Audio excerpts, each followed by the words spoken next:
Salam sejahtera, selamat pagi, Wanakkam. Saya ahli Parlimen Padang Serai ingin memberi beberapa komen terhadap yang kenyataan-kenyataan yang dikeluarkan oleh Menteri Besar Negeri Kedah. Pada tempoh hari beliau mengeluarkan kenyataan mengatakan tidak ada cuti peristiwa bagi orang-orang kaum India yang merayakan Thaipusam.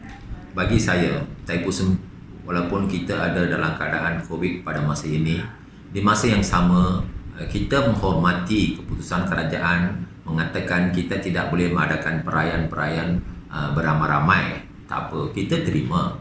Tetapi kita tidak boleh dihalangkan bagi orang-orang yang mengadakan sembahyang khas di rumah bersama dengan keluarga dan sebagainya. Oleh itu saya berharap pihak Menteri Besar memahami dan juga menghormati kaum India di negeri Kedah.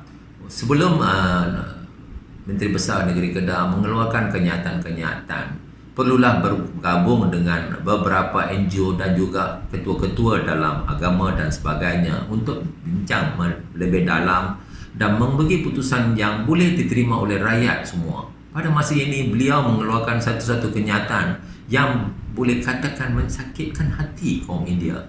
Saya rasa kita di negara kita adalah menghormati berbilang kaum, dan juga sebagai seorang menteri besar haruslah memahami perasaan kaum lain.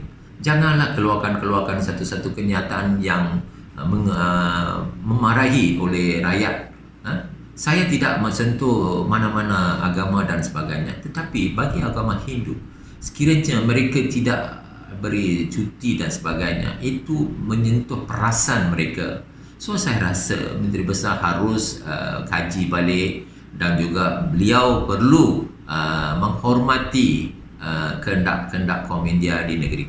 Satu hari cuti untuk sebelum ini semasa pemerintahan Menteri Besar lain tu pernah beri cuti peristiwa. Perlulah diteruskan. Kita lihat di negeri Pulau Pinang dan juga Selangor dan juga Johor, beberapa negeri dalam Malaysia, mereka walaupun tidak ada Thaipusam, tapi mereka bagi cuti bagi mereka mentunaikan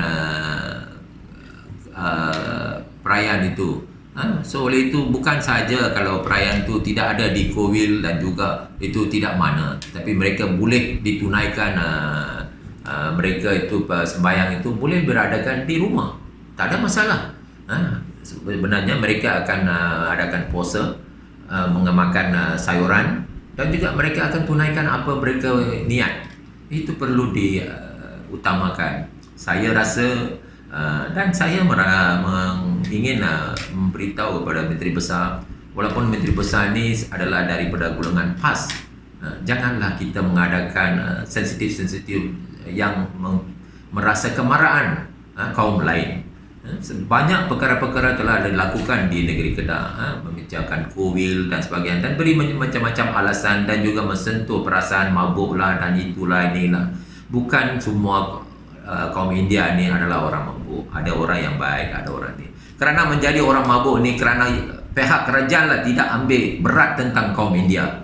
Kalau sekiranya pihak kerajaan mengambil berat tentang kaum India, memberi pekerja dan juga pendidikan dan bersama rata, tidak akan jadi masalah. Mereka tidak akan terlibat dengan gejala-gejala yang tidak sihat. Banyak perkara boleh dibetulkan, tapi Menteri Besar Kedah tidak dibetulkan perkara-perkara tersebut, hanya memberi komen-komen yang memberi perasaan marah pada kaum lain. Saya berharap dengan video ini, Menteri Besar, saya bukan mentegur Menteri Besar, you ni seorang yang berarif, mempunyai pengalaman yang mendalam. Saya hormati, tetapi janganlah keluarkan kenyataan-kenyataan seperti sewenang-wenangnya sehingga tidak ada batasan. Perasaan mereka kaum India ni makin lama makin memuncak ke satu tahap yang mereka tak rasa tidak puas hati dan sebagainya. Kita tidak mahu ada satu perasaan, petunjuk perasaan di kawasan-kawasan ini negara Malaysia. Kita menghormati undang-undang dan juga kita memahami kedudukan semua kaum. So seperti itu juga Menteri Besar harus memahami perasaan orang lain. Itulah sebab kita lantik sebagai Menteri Besar yang boleh memahami perasaan kaum-kaum lain. Jangan pandang satu kaum saja. Kita memandang menyeluruh supaya kita boleh duduk satu rumah, satu bumbung dan menghormati satu sama lain. Sekian, terima kasih.